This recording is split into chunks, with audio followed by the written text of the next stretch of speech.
حضرت یونس علیہ السلام جن کو مچھلی والے پیغمبر سے یاد کیا جاتا ہے۔ حضرت یونس علیہ السلام سے کون سی ایسی خطا سرزد ہو گئی تھی جس کی وجہ سے حضرت یونس علیہ السلام کو ایک بہت بڑی مچھلی نے نگل لیا اور آپ مچھلی کے پیٹ میں 40 دن تک کیسے زندہ رہے؟ اس ویڈیو میں ہم پیغمبر حضرت یونس علیہ السلام کے بارے میں جانیں گے، جن کا واقعہ قرآن مجید میں بھی بیان کیا گیا ہے اور توریت میں بھی جونا کے نام سے ذکر کیا گیا ہے۔ حضرت یونس علیہ السلام خدا کے برگزیدہ نبی تھے۔ یونس علیہ السلام مکہ کے فرزند ہیں۔ مچھلی والا آپ کا لقب ہے، اور یہ لقب اس بنا پر ہے کہ چونکہ ان کی سرگزشت جیسا کہ ہم ابھی بیان کریں گے ایک مچھلی کے ساتھ تعلق رکھتی ہے۔ آپ ان مشہور پیغمبروں میں سے ہیں جو حضرت موسیٰ اور حضرت ہارون علیہ السلام کے بعد اس دنیا میں آئے۔ حضرت یونس علیہ السلام کو خدا نے حسن قرأت کی صفت دی تھی۔ ان کی ایک صفت حسن کتابت بھی تھی۔ حضرت یونس علیہ السلام بن متاز شہر موصل کے قریب رہنما کے رہنے والوں پر 30 برس کی عمر میں نبی مقرر ہو کر آئے۔ ان کی قوم کے افراد 1 لاکھ سے زائد تھے۔ حضرت امام علی علیہ السلام فرماتے ہیں کہ 33 سال تک آپ نے ہدایت کی، مگر 2 کے سوا کوئی ایمان نہ لایا۔ ایک کا نام روبیل جو حکیم اور عالم اور آپ کا مصاحب تھا، دوسرے کا نام تنوخہ جو عابد و زاہد تھا اور جنگل کی لکڑیاں توڑ کر گزر بسر کرتا تھا۔ حضرت یونس علیہ السلام جب تبلیغ کر کے تھک گئے اور کوئی کامیابی کی صورت نظر نہ آئی تو انہوں نے اپنے دونوں مومنوں سے مشورہ کیا اور کہا کہ اب میں عاجز آ گیا ہوں، چاہتا ہوں کہ اس قوم کے لیے بد دعا کروں۔ ان کی اس بات پر روبیل جو عالم اور حکیم تھا کہنے لگا کہ میری رائے تو یہ ہے کہ آپ عذاب کی درخواست نہ کریں اور اپنا کام بدستور جاری رکھیں، کیونکہ یہ مخلوق اگرچہ نافرمان ہے لیکن ہے مالک ہی کی پیدا کی ہوئی۔ اللہ پاک آپ کی درخواست کو تو مسترد نہ کرے گا، لیکن وہ خوشی سے ان کو تباہ بھی نہ کرنا چاہے گا، کیونکہ ان کا چاہے معبود ہو یا نہ ہو، یعنی وہ اس کی عبادت کرتے ہوں یا نہ کرتے ہوں، مگر ان کا رب تو ضرور ہے۔ اس کے بعد تنوخہ جو عابد و زاہد تھا کہنے لگا، حضرت اب پانی سر سے اونچا ہو گیا ہے، آپ ضرور بد دعا کریں اور خدا سے درخواست کریں کہ ان پر ایسا عذاب نازل کرے کہ یہ سب کے سب بالکل تباہ ہو جائیں۔ حضرت یونس علیہ السلام نے تنوخہ کی بات مان لی اور نزول عذاب کی درخواست بارگاہ خداوندی میں پیش کر دی اور اس پر پورا اصرار کیا کہ خدایا ضرور عذاب نازل فرما۔ روبیل کہتا رہا کہ آپ جلدی سے کام نہ لیں اور ابھی صبر کریں، مگر وہ نہ مانے۔ بالآخر درخواست منظور ہو گئی اور ان کو اطلاع دے دی گئی کہ فلاں دن عذاب نازل ہوگا۔ حضرت یونس علیہ السلام نے نزول عذاب کی تاریخ اور دن معلوم ہونے کے بعد منادی کرا دی کہ فلاں دن اور فلاں تاریخ عذاب نازل ہوگا۔ اس کے بعد وہاں سے نکل کر ایک پہاڑ میں جا چھپے۔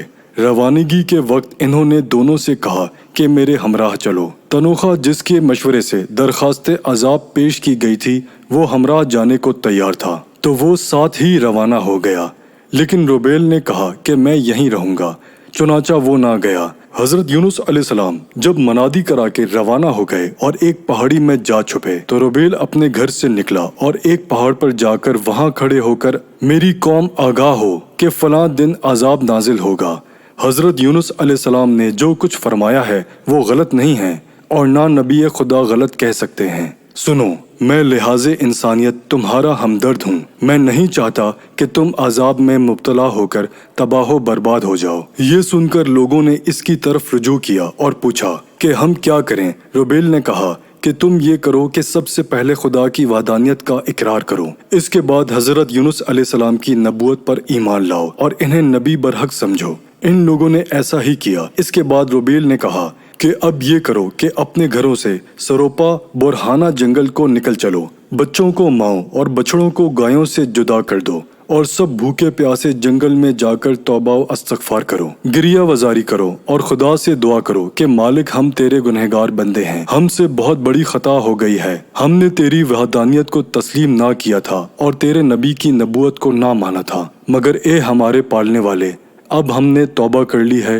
اور تیری وحدانیت اور تیرے نبی یونس پر ایمان لے آئے ہیں۔ خدایا تو ہمارے گناہوں کو بخش دے، تو رب کریم ہے اور ہم تیرے ذلیل بندے ہیں، مالک ہمیں اپنے عذاب سے بچا۔ نبی خدا کی دعا مسترد نہیں ہو سکتی تھی۔ آخر خدا نے وقت معین پر عذاب ان کے سروں پر پہنچا دیا، لیکن ان کی گریہ وزاری کی وجہ سے عذاب نازل نہ فرمایا۔ حضرت یونس علیہ السلام وقت گزرنے کے بعد اپنے غار سے نکلے اور نینوا کی آبادی کی طرف چلے تاکہ دیکھیں کہ تباہی کس طرح آئی ہے اور لوگوں کا کیا حال بنا ہے۔ وہ آبادی کے قریب پہنچے تو دیکھا کہ لوگ بدستور اپنے کاروبار میں لگے ہوئے ہیں اور متعلق تباہی کے آثار نہیں ہیں۔ سخت حیران ہوئے۔ انہوں نے ایک کسان سے پوچھا جو ہل جوت رہا تھا کہ یونس کی قوم کا کیا بنا، عذاب نازل ہوا یا نہیں؟ وہ حضرت یونس علیہ السلام کو پہچانتا نہ تھا۔ کہنے لگا، حضرت یونس علیہ السلام نے بد دعا کی تھی اور خدا سے نزول عذاب کی خواہش کی تھی، لیکن ان لوگوں کی گریہ وزاری اور توبہ و فریاد سے خدا نے عذاب کو ٹال دیا۔ اب وہ قوم سارے مسلمان ہو گئے ہیں اور اس انتظار میں ہیں کہ حضرت یونس علیہ السلام آئیں تو ان پر ایمان لائیں اور ان کو بتائیں کہ ہم سب مومن ہو گئے ہیں۔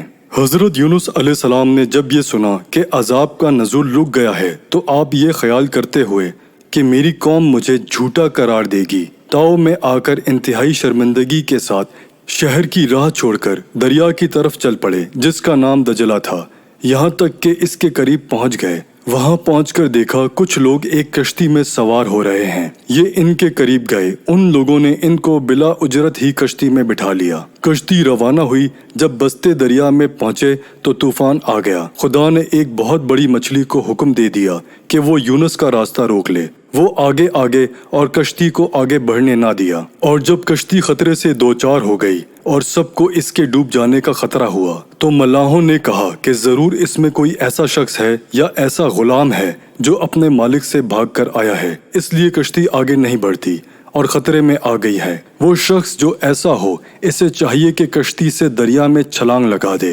تاکہ اوروں کی جان بچ جائے، ورنہ ایک کی وجہ سے سب کی جان جائے گی۔ یہ سن کر حضرت یونس علیہ السلام نے فرمایا کہ ایسا شخص میں ہی ہوں۔ ان لوگوں نے ان کی حیثیت اور چہرے کی نورانیت وغیرہ کو دیکھ کر کہا، ایسا تو نہیں معلوم ہوتا اور ہمیں اس کا یقین نہیں آتا۔ بالآخر قرآن دازی کا فیصلہ ہوا۔ ایک بار قرآن حضرت یونس علیہ السلام کے نام پر نکلا، لوگوں نے یقین نہ کیا، یہاں تک کہ 3 بار قرآن دازی ہوئی اور ہر مرتبہ قرآن حضرت یونس علیہ السلام ہی کے نام پر نکلا۔ یہ دیکھ کر حضرت یونس علیہ السلام نے اپنے آپ کو دریا میں ڈال دیا، یعنی کشتی سے دریا میں کود پڑے۔ اس وقت وہ مچھلی جو دریا میں منہ کھولے کھڑی تھی، اس نے فوراً ان کو نگل لیا۔ ادھر حضرت یونس علیہ السلام بطن ماہی میں گئے، ادھر خداوند عالم نے مچھلی کو وحی کی کہ خبردار یونس کو کوئی نقصان نہ پہنچ پائے، میں نے انہیں تیرے لیے رزق نہیں بنایا بلکہ تجھے ان کا محافظ قرار دیا ہے، لہٰذا میرے حکم ثانی تک ان کو پوری حفاظت کے ساتھ رکھ۔ چنانچہ وہ 40 دن مچھلی کے پیٹ کے اندر رہے۔ حضرت علی علیہ السلام ایک یہودی عالم کے جواب میں ارشاد فرماتے ہیں کہ وہ مچھلی دریائے کلزم میں گئی، وہاں سے دریائے مصر میں پہنچی، پھر دریائے طبرستان میں گئی، یہاں تک کہ اس مقام پر پہنچی جہاں قارون موجود تھا۔ ایک روایت میں ہے کہ بڑے بڑے دریاؤں میں چکر لگا رہی تھی۔ خدا نے یونس علیہ السلام کے لیے وطن ماہی کی نظریں رکاوٹ دور کر دی تھی، اس لیے وہ عجائبات آبی کو بھی دیکھتے رہے اور اللہ تعالیٰ کی تسبیح کرتے رہے۔ انہوں نے اپنے کانوں سے دریا کے جانوروں کی تسبیح بھی سنی،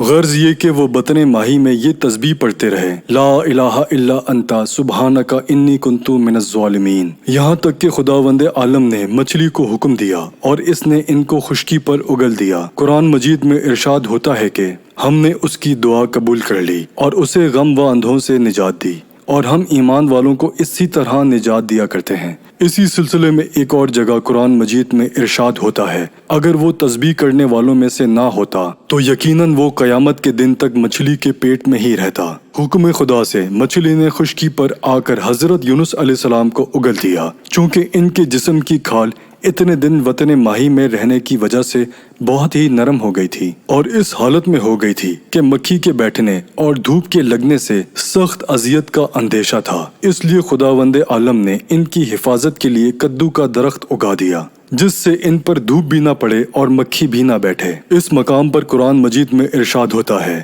ہم نے ایک کدو کی بیل اس کے اوپر اگا دی تاکہ وہ اس کے چوڑے اور مرطوب پتوں کے نیچے آرام کریں، کیونکہ کدو کے درخت میں یہ خصوصیت ہے کہ مکھی اس کے سائے سے بھاگتی ہے۔ ایک روایت میں ہے کہ خدا نے اسی درخت کے پتوں میں ان کی غذا مقرر کر دی تھی، یہ انہی پتوں کو چوستے تھے اور دودھ حاصل کرتے تھے، کیونکہ ان کے بدن کے تمام بال وغیرہ گر چکے تھے۔ اور ان کے جسم کی طاقت بالکل ختم ہو چکی تھی، اس لیے خدا نے چند دن ان کو ایسی جگہ رکھا۔ پھر جب ان کو طاقت اور توانائی آ گئی اور خدا نے چاہا کہ یہ اب اپنی قوم میں چلے جائیں، تو اس نے ایک کیڑے کو حکم دیا، اس نے کدو کی جڑ کھا لی اور درخت خشک ہو گیا۔ یہ دیکھ کر حضرت یونس علیہ السلام کو بڑا صدمہ ہوا کہ مالک، یہ میرا منہ سے تنہائی تھا، تو نے اسے ختم کر دیا۔ حکم ہوا کہ یونس، ایک ایسا درخت جس کو نہ تم نے لگایا تھا، نہ سینچا تھا، نہ اس کی نگرانی روا رکھی تھی، اس کے خشک ہو جانے پر تم کو اتنا رنج ہوا ہے اور غمگین بیٹھے ہو۔ تم اس پر بھی تو غور کرو کہ 1,00,000 سے زائد انسانوں کے لیے عذاب مانگا تھا، تمہیں ان کا کوئی دکھ نہیں تھا۔ اور اس پر بھی غور کرو کہ وہ سب اگرچہ نافرمان تھے مگر تھے تو میرے ہی بندے۔ اگر میں نے ان کی گریہ وزاری اور توبہ سے متاثر ہو کر ان پر عذاب نازل نہ کیا تو اس میں رنج کی کیا بات تھی؟ یہ سن کر حضرت یونس علیہ السلام بے حد شرمندہ ہوئے اور بارگاہ خداوندی میں توبہ و استغفار کیا اور وہاں سے اٹھ کر اپنے شہر کی طرف روانہ ہوئے۔